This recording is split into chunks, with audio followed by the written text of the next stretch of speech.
Усім прывітанне, і сёння мы пагаворым пра Славенію, самую заможную славянскую краіну, у якой атрымалася дасягнуць заходнееўрапейскага ўзроўню жыцця. Як гэта стала магчымым, чаму ў славенцаў атрымалася і ці можна паўтарыць гэты поспех іншым усходнееўрапейскім краінам, пра гэта не толькі ў новым відэа.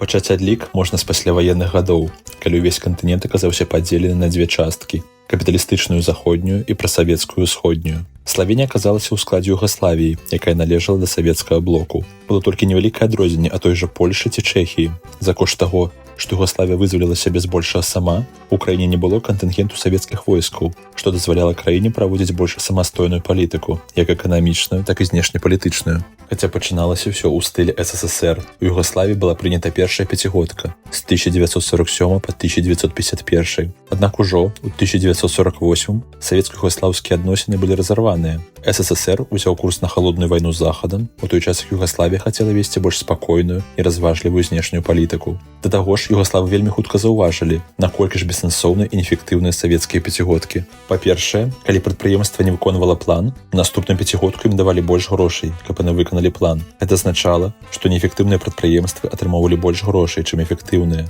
то бок працавала адваротная матывацыя. Па-другое, цэнтралізацыя рабіла нейкія паляпшэнні на месцы амаль немагчымымі. Калі вы працаўнік і бачыце, што можна нешта палепшыць у працы завода, вам трэба неяк дагрукацца да кіраўніцтва краіны ў сталіцы і дачакацца, каб яны далі дабро, а гэта было амаль немагчыма. Ну і зноў жа, тут трэба ўспомніць пункт пра адсутнасць матывацыі кіраўнікоў прадпрыемстваў. Навошта старацца выканаць план, калі пры яго выкананні наступны раз табе дадуць яшчэ большы, а калі не выканаеш, табе наадварот дадуць грошай.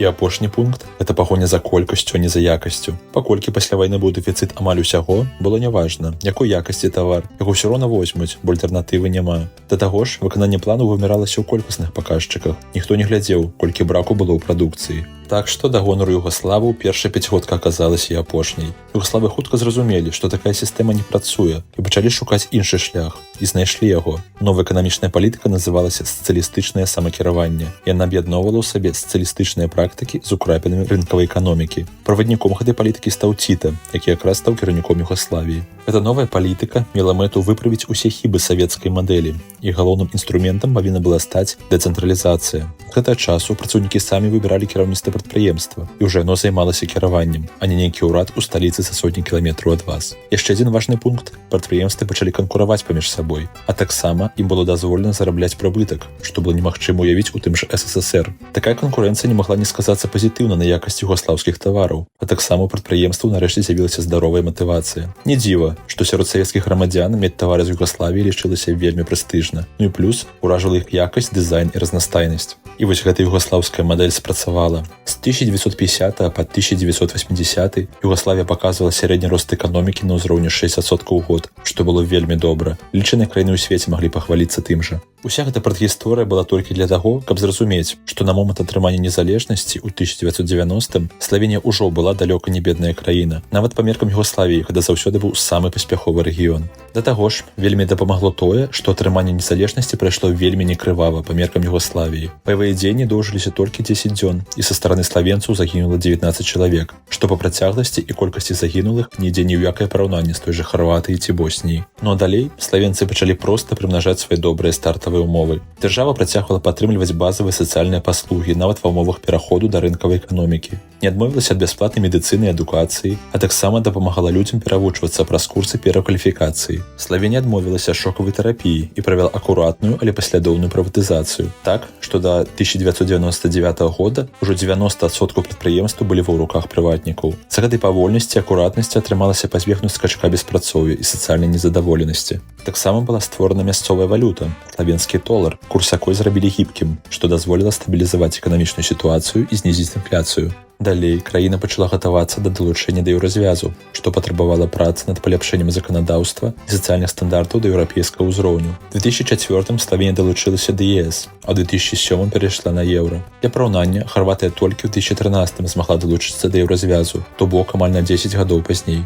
Дык што ж робіць шлях Славенії такім асаблівым? Па-першае, гэта спадчына Югаславіі, а яшчэ раней Аўстра-Венгрыі, дзе славенцы ўваходзілі ў больш багатую аўстрыйскую частку, з-за чаго там даволі рана пачалася індустрыялізацыя. адукацыя. Таксама менавіта ў аўстрыйскай частцы ўзровень адукацыі быў вельмі высокі па тым часам. Часу Югаславіі Славенія таксама мела даволі шырокую аўтаномію, магла развівацца сваім шляхам і шмат інвеставаць у адукацыю і людскі рэсурс. Па-другое, і магчыма гэта самы галоўны фактар, гэта геаграфічнае становішча побач з высокаразвітымі Германіяй, Італіяй і Аўстрыяй, а таксама выхад да мора. Менавіта Славенія была варотамі для гандлю як у часы Аўстра-Венгрыі, так і Югаславіі. Таксама блізасць да высокаразвітых заходнееўрапейскіх краін дапамагала наладжваць з імі шчыльныя эканамічныя, культурныя і адукацыйныя сувязі. Ну не сакрэт, што калі ты мяжуеш з багатымі краінамі, ты як бы крыху апыляешся ад іх і наадварот. Ну і трэцяе, гэта самі якасці славенцаў, такія як працавітасць, дысцыплінаванасць і прагматызм. Магчыма, гэта ёсць следства гістарычна добрай адукацыі, а гэта ў сваю чаргу следства блізасці да багатых краін захаду, а магчыма і не.